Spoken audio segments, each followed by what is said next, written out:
Crowds flocked to the Greyville Racecourse, which had become part of the Durban July season.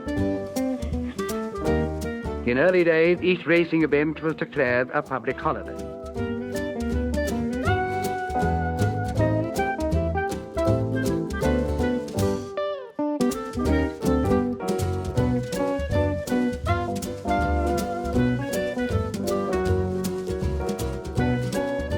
In less than a century, Durban had emerged from swamps and bushlands to a thriving, vibrant town, sweeping gracefully from the seashore to the upper Berea.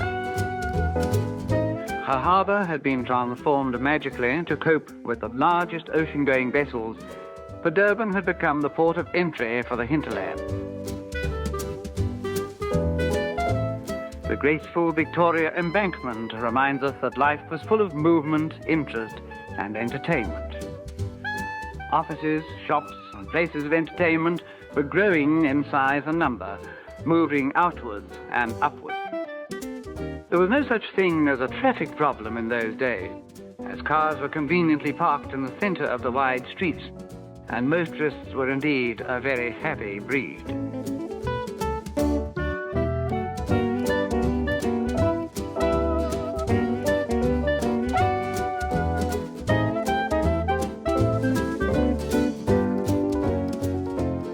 The open beaches, which had once swept right up to the beach hotel, had been replaced by a vast program of development to cater for the needs of a fast-growing holiday traffic.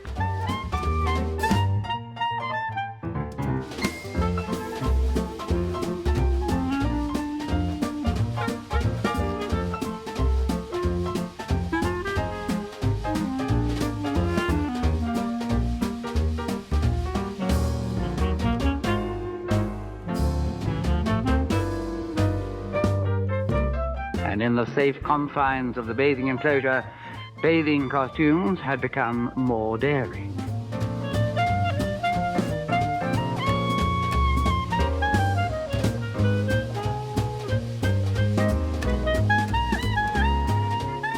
The police force was used mainly on point duty, and on those occasions where large gatherings called for some measure of traffic control.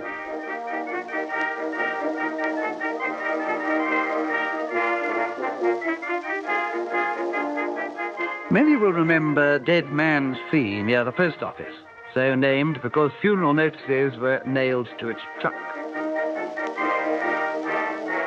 It's interesting to recall that the first broadcasting station in South Africa was a municipal enterprise, with studios in the top of the present City Hall, and transmission from the Ridge Road station.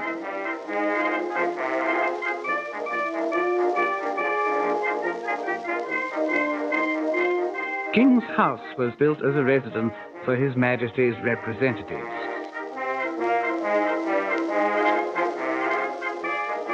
From the first telephone in 1886, with 12 subscribers, a vast network had grown. Durban's exchange was staffed by hello girls. The receiving dock was officially opened by His Royal Highness the Prince of Wales.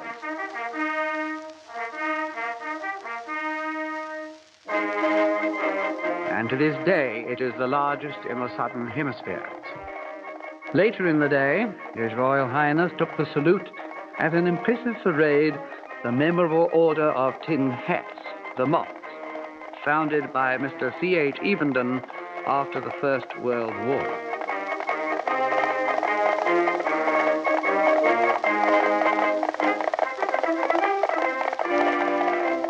And in 1930, Alan Cobham landed his flying boat on Durban Bay.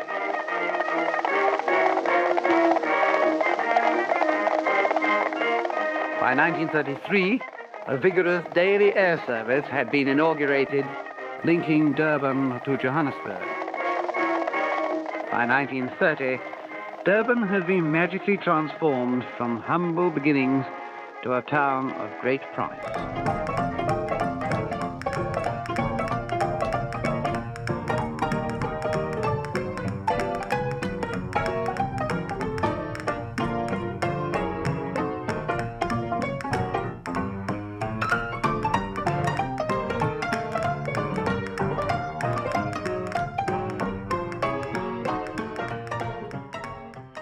The timeless test at Kingsmead, first in the field of sport, was the longest cricket test ever to have been played. It was never completed as the players had to catch their boat for home.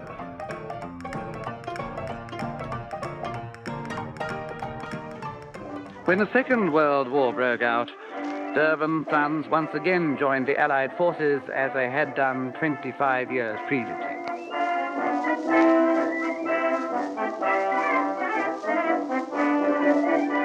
And on the home front, Durban extended her traditional hospitality to visiting troops.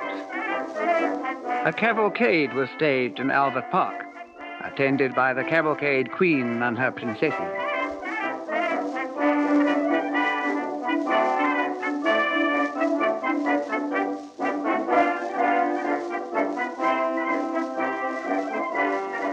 Mayor Rupert Ellis Brown welcomed General Smuts, who had visited Durban for the official opening.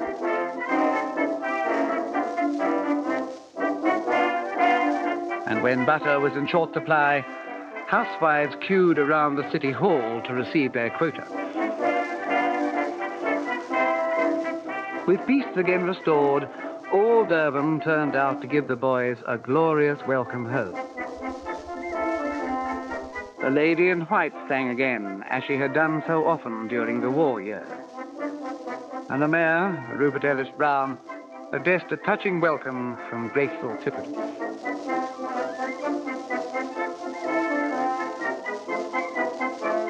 In a simple but moving ceremony in Medwood Garden, Mayor Sidney Smith made a presentation to the mother of the late Edwin Swales, V.C. A proud and memorable occasion for the Moth Order was the official opening of the Dan Pienaar Memorial Hall by Mrs. Pienaar, when she handed to the Moth the sword of his gallant soldier who had given his life for his country.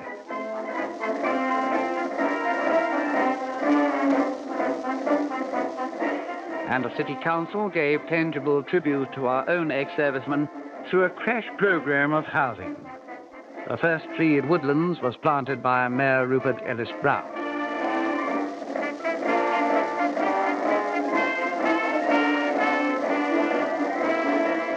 Work began on a vast new water scheme at Umgeni Heights to meet the growing demands of both domestic and industrial expansion.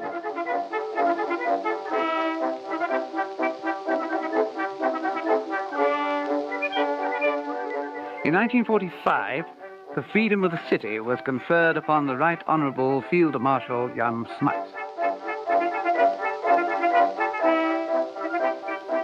In 1947, excitement ran at fever pitch for the arrival in Durban of the royal family, the first reigning monarch ever to have visited our shores.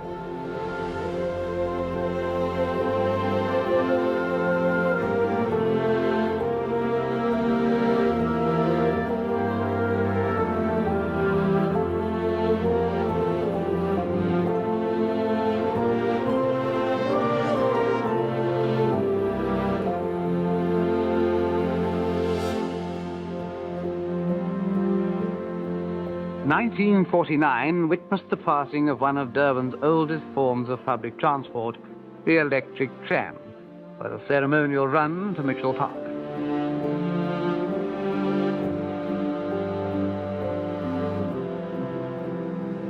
Mayor Leo Boyd addressed the gathering of school children on the occasion of the centenary of education in the town.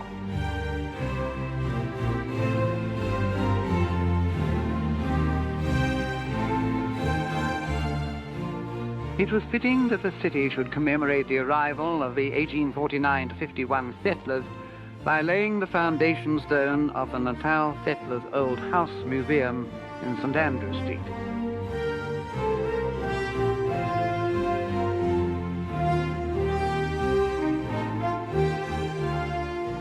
The following year saw the completion of the Umgeni water scheme, with its estimated daily capacity of 50 million gallons. Before a large and representative gathering, His Honour the Administrator performed the opening ceremony and named it the Nagle Dam.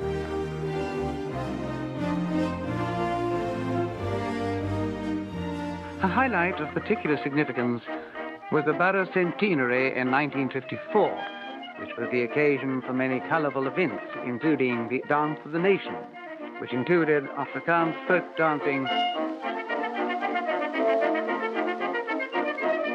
and a presentation of Old English dances.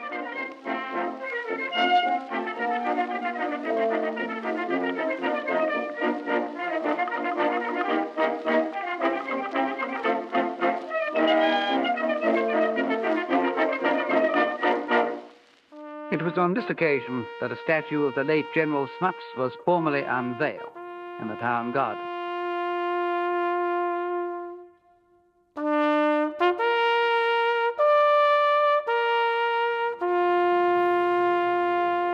Then in 1960, the City Council assembled in the City Hall to mark the occasion of the Silver Jubilee for the attainment of civic status.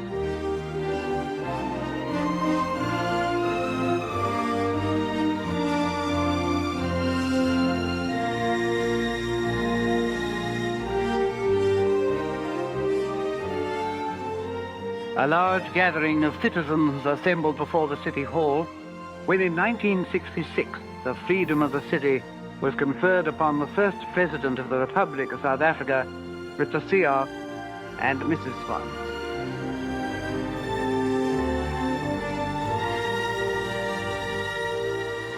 An impressive march past, the representatives of the armed forces brought the proceedings to a close.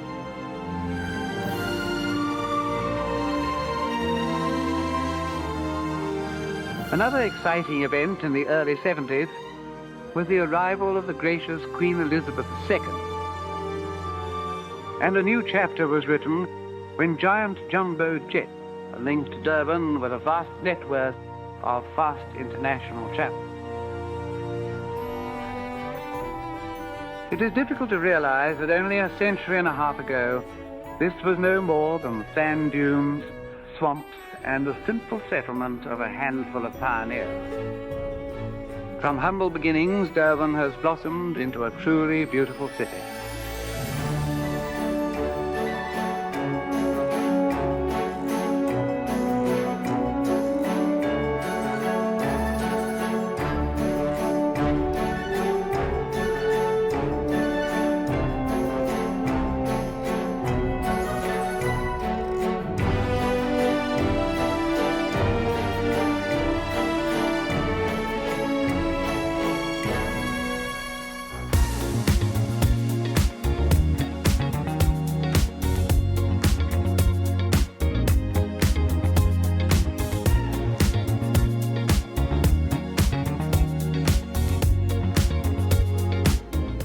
When the City Council assembled in 1973 to elect the first citizen and his deputy, they were observing a solemn tradition extending back to 1854, when the office of mayor was first held by Mr. George Cater.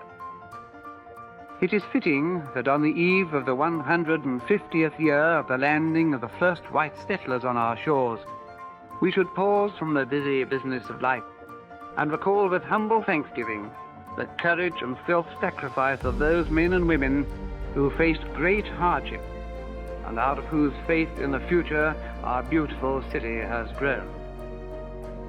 Let us firmly resolve that we will at all times and in all that we do foster the well-being and advancement of this city and its people in accordance with the high example and traditions of our predecessors.